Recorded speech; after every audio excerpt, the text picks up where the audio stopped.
Iran में भड़के देशव्यापी प्रदर्शन, ट्रंप का दावा, मशहाद पर प्रदर्शनकारियों का कब्जा।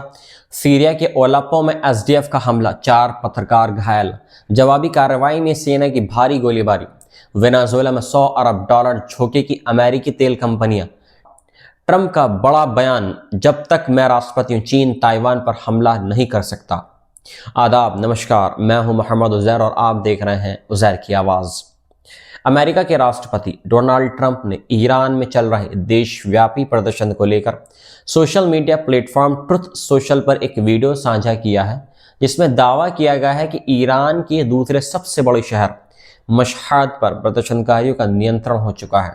ट्रंप ने यह वीडियो इजराइल के चैनल 13 टीवी से रिपोस्ट करते हुए लिखा है कि 10 लाख से ज़्यादा लोगों ने प्रदर्शन किया है और सरकारी बलों ने शहर छोड़ दिया है।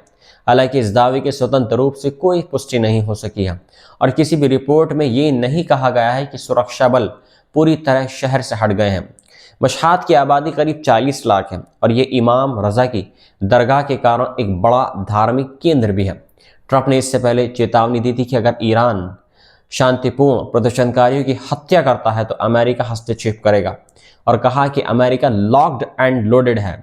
बाद में ट्रंप ने कुछ मौतों को भीड़ नियंत्रण और भगदड़ से जोड़ते हुए कहा कि वहां पर हालात पर कड़ी नजर रखे हुए हैं। ईरान सरकार ने अब तक आधिकारिक रूप से मृतकों या घायलों की संख्या की सही तरीके से जानकारी नहीं दी है, जबकि सरकारी तंजीम न्यूज़ एजेंसी तस्नीम के अनुसार सैकड़ों पुलिस और बसीज के जवान घायल हो गए हैं। वहीं मानवाधिकार समूहों का कहना है कि अब तक 42 लोगों की मौत हो गई है और 2200 से ज़्यादा गिरफ्तारियां हो गई हैं। ये प्रदर्शन 28 दिसंबर 2025 को तेहरान के ग्रैंड बाजार से शुरू हुए थे, जो महंगाई, मुद्रा गिरावट और आर्थिक संकट के खिलाफ थे और धीरे धीरे पूरे ईरान में फैल गए। इंटरनेट पाबंदियों के बावजूद विरोध की तस्वीरें बाहर तक पहुंच रही हैं। उधर उत्तरी सीरिया के ओलेप्पो में गुरुवार को हालात उस वक्त और बिगड़ गए जब पीकेके वाईपीजी से जुड़े आतंकी गुट द्वारा संचालित सीरियन डेमोक्रेटिक फोर्सेस के हमले में 4 पत्रकार घायल हो गए। सीरियाई सरकारी समाचार एजेंसी सना के मुताबिक यह हमला ओलेप्पो के अशरफिया इलाके के बाहरी हिस्सों में किया गया है, जिसके बाद एसडीएफ लड़ाकों की वापसी पर आंतरिक सुरक्षा बलों की तैनाती शुरू कर दी गई। जवाबी कार्रवाई में सीरियाई सेना ने एसडीएफ के ठिकानों पर भारी और केंद्रित गोलीबारी की, क्योंकि इससे पहले एसडीएफ की ओर से लगातार तीसरे दिन रिहायशी इलाकों पर गोले दागे गए थे, जिनमें कम से कम 9 नागरिकों की मौत और दर्जनों की घायल होने की पुष्टि हुई है।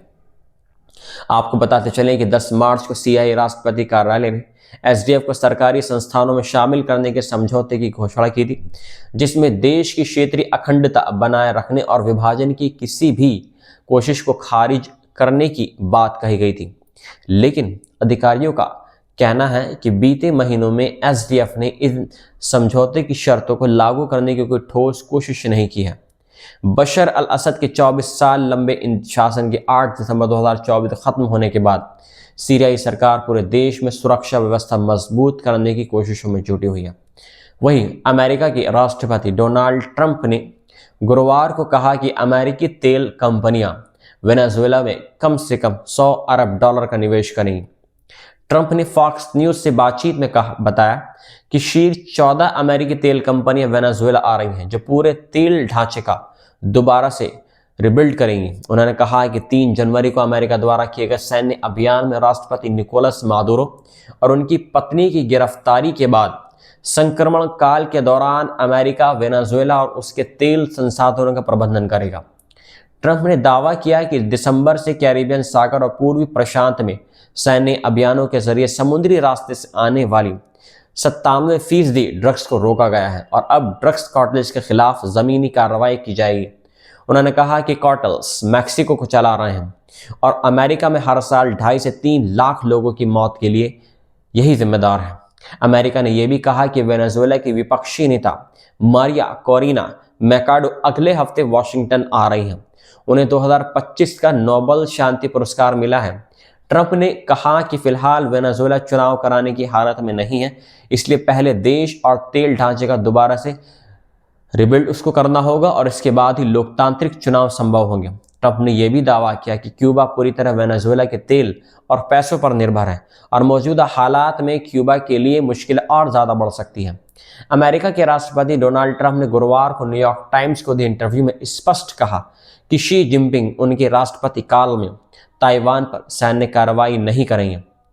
ट्रंप ने कहा कि ये ताइवान के मामले को वेनेजुएला में हुई अमेरिकी सैन्य ऑपरेशंस की तरह कोई मिसाल नहीं मानते और उनका मानना है कि चीन के लिए ताइवान अमेरिका जैसा खतरा नहीं है।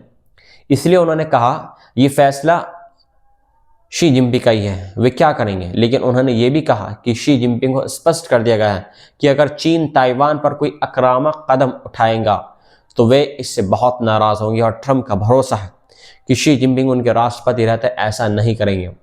ट्रंप ने यह भी कहा कि हो सकता है कि कोई अलग अमेरिकी राष्ट्रपति आने के बाद चीन ताइवान को लेकर कोई कदम उठाए, लेकिन मेरे साथ ऐसा नहीं होगा। चीन की बीजिंग सरकार इसके बावजूद बार बार कहती रही है कि ताइवान उसका हिस्सा है और ये मामला उसकी आंतरिक नीति का है, जबकि ताइपे ने 1949 से अपना अलग शासन कायम कर रखा है। ट्रंप की टिप्पणी अमेरिका और चीन के बीच ताइवान के प्रति तनाव और रणनीतिक प्रतिस्पर्धा की पृष्ठभूमि में आई है, जहां दोनों पक्षों की अलग अलग प्राथमिकताएं और सुरक्षा हित जुड़े हुए हैं। सुरक्षा व्यवस्था मजबूत करने की कोशिशों में जुटी हुई है। वहीं अमेरिका के राष्ट्रपति डोनाल्ड ट्रंप ने गुरुवार को कहा कि अमेरिकी तेल कंपनियां वेनेजुएला में कम से कम $100 अरब का निवेश करेंगी। ट्रंप ने फॉक्स न्यूज से बातचीत में बताया कि शीर्ष 14 अमेरिकी तेल कंपनियां वेनेजुएला आ रही हैं, जो पूरे तेल ढांचे का दोबारा से रिबिल्ड करेंगी। उन्होंने कहा कि 3 जनवरी को अमेरिका द्वारा किए गए सैन्य अभियान में राष्ट्रपति निकोलस मादुरो और उनकी पत्नी की गिरफ्तारी के बाद संक्रमण काल के दौरान अमेरिका वेनेजुएला और उसके तेल संसाधनों का प्रबंधन करेगा। ट्रंप ने दावा किया कि दिसंबर से कैरिबियन सागर और पूर्वी प्रशांत में सैन्य अभियानों के जरिए समुद्री रास्ते से आने वाली 97% ड्रग्स को रोका गया है और अब ड्रग्स कार्टेल्स के खिलाफ जमीनी कार्रवाई की जाएगी।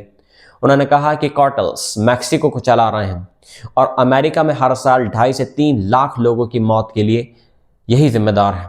अमेरिका ने यह भी कहा कि वेनेजुएला की विपक्षी नेता मारिया कोरिना मैकाडो अगले हफ्ते वॉशिंगटन आ रही हैं। उन्हें 2025 का नोबेल शांति पुरस्कार मिला है।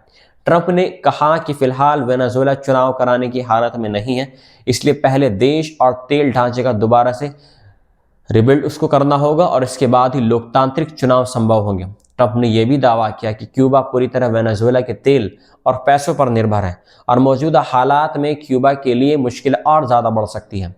अमेरिका के राष्ट्रपति डोनाल्ड ट्रंप ने गुरुवार को न्यूयॉर्क टाइम्स को दिए इंटरव्यू में स्पष्ट कहा कि शी जिनपिंग उनके राष्ट्रपति काल में ताइवान पर सैन्य कार्रवाई नहीं करेंगे। ट्रंप ने कहा कि ये ताइवान के मामले को वेनेजुएला में हुई अमेरिकी सैन्य ऑपरेशंस की तरह कोई मिसाल नहीं मानते और उनका मानना है कि चीन के लिए ताइवान अमेरिका जैसा खतरा नहीं है। इसलिए उन्होंने कहा यह फैसला शी जिनपिंग का ही है, वे क्या करेंगे। लेकिन उन्होंने ये भी कहा कि शी जिनपिंग को स्पष्ट कर दिया गया है कि अगर चीन ताइवान पर कोई आक्रामक कदम उठाएगा तो वे इससे बहुत नाराज होंगे और ट्रंप का भरोसा है कि शी जिनपिंग उनके राष्ट्रपति रहते ऐसा नहीं करेंगे। ट्रंप ने यह भी कहा कि हो सकता है कि कोई अलग अमेरिकी राष्ट्रपति आने के बाद चीन ताइवान को लेकर कोई कदम उठाए, लेकिन मेरे साथ ऐसा नहीं होगा। चीन की बीजिंग सरकार इसके बावजूद बार बार कहती रही है कि ताइवान उसका हिस्सा है और ये मामला उसकी आंतरिक नीति का है, जबकि ताइपे ने 1949 से अपना अलग शासन कायम कर रखा है। ट्रंप की टिप्पणी अमेरिका और चीन के बीच ताइवान के प्रति तनाव और रणनीतिक प्रतिस्पर्धा की पृष्ठभूमि में आई है, जहां दोनों पक्षों की अलग अलग प्राथमिकताएं और सुरक्षा हित जुड़े हुए हैं।